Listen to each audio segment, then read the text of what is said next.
নারায়ণগঞ্জের সোনারগাঁয়ের প্রতাপেরচর এলাকায় fresh salt কোম্পানিতে গ্যাস সিলিন্ডার বিস্ফোরণে মেহেদী হাসান নামে এক শ্রমিকে নিহত হয়েছে।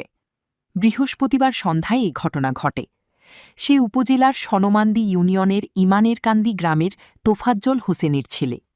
Staff reporter Mohammad Nurnabi Johnny জানা যায়, উপজেলার মেঘনা শিল্পনগরীর প্রতাপেরচর এলাকায় ফ্রেশ সল্ট কোম্পানিতে মেহেদী হাসান গ্যাস সিলিন্ডার লোড আনলোডের কাজ করেন।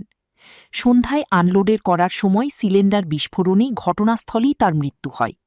খবর পেয়ে পুলিশ ঘটনাস্থলে গিয়ে নিহতের মরদেহ উদ্ধার করে ময়নাতত্ত্বের জন্য নারায়ণগঞ্জ জেনারেল হাসপাতালের মর্গে পাঠায়। সোনারগাঁ থানার উপপরিদর্শক পঙ্কজ কুমার আচার্য বলেন, ঘটনাস্থল থেকে নিহতের মরদেহ উদ্ধার করে মর্গে পাঠানো হয়েছে।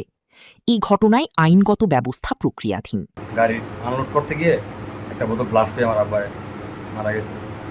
ওনায় আমার ফোন দিয়ে ডাইরেক্ট এই কথাই বলছে যে ব্লাস্ট হয়ে মারা গেছে।